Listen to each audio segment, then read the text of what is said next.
The epistle to the Hebrews begins by speaking about Jesus as God in chapter 1, and then Jesus as a human being in chapter 2.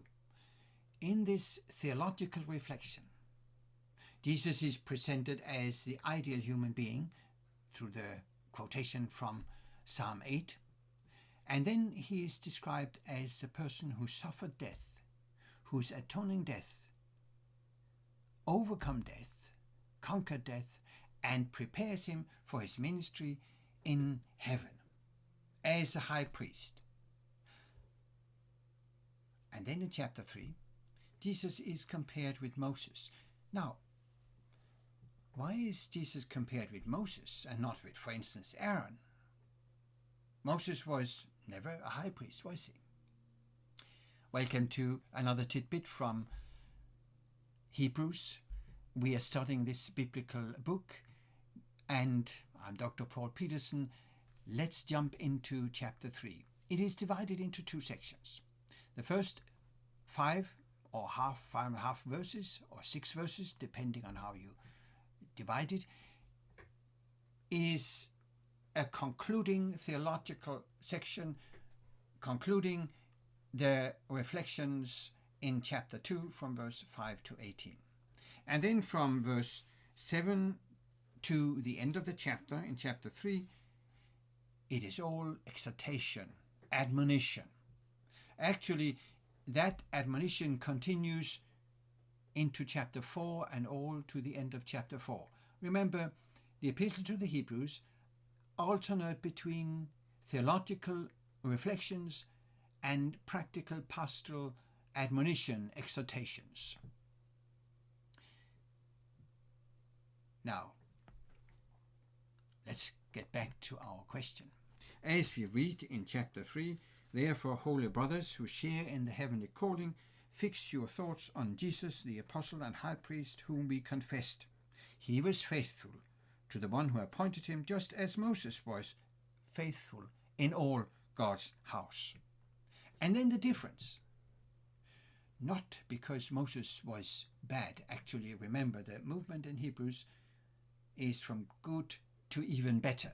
Not from bad to better or bad to good. It's from good to even better. But there's a difference. Jesus was Son. As mentioned in the introduction to the epistle in verse 1 to 4, Jesus is Son. He is the heir. He has inherited a name that is an authority that is superior to the angels. And it is as an heir Jesus is presented. Why?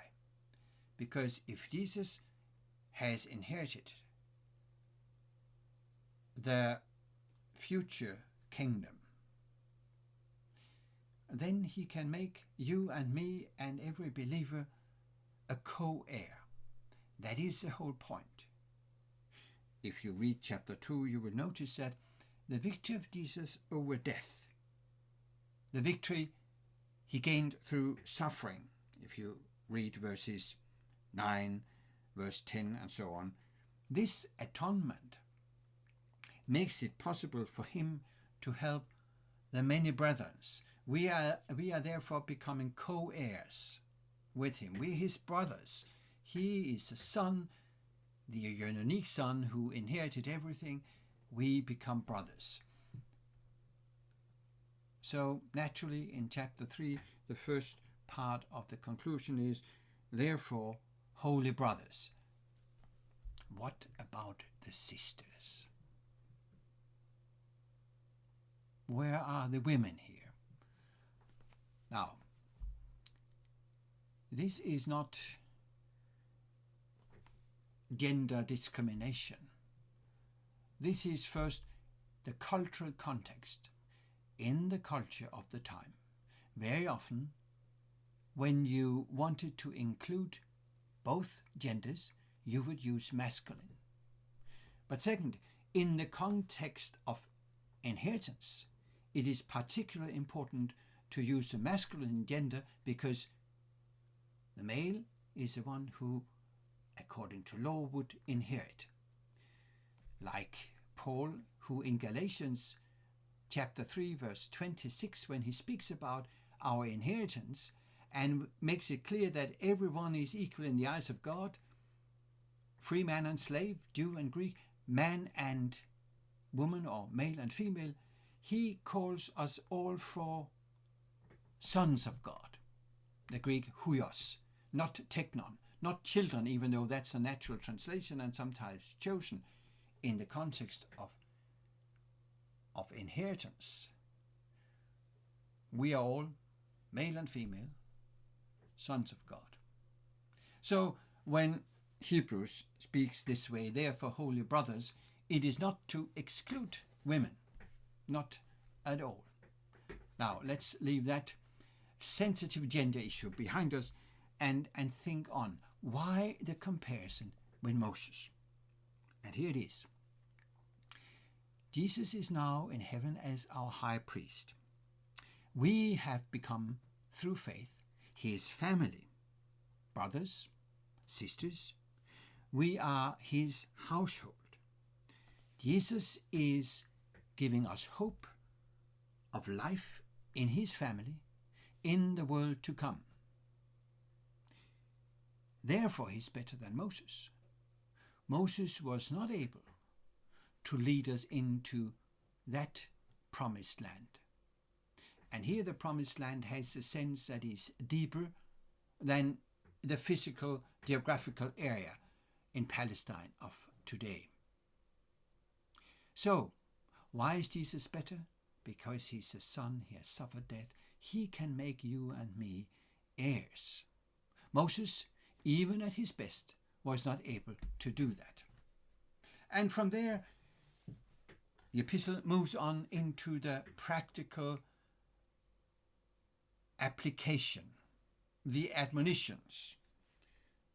And it begins with a quote from the Old Testament, as we read in verse 7, so as the Holy Spirit says, because it is the Holy Spirit who has inspired the author here, quoting then from Psalm 95, today if you hear his voice, do not harden your hearts, as you did in the rebellion during the time of testing in the desert. And then the epistle moves on to describe, by this quotation, the scene at what is called Massah and Meribah, where the people complained and rebelled against God. This was the wilderness generation. Why is Hebrews using this comparison?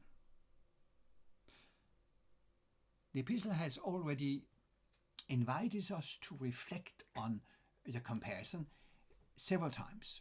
For instance, in chapter 2, verse 2,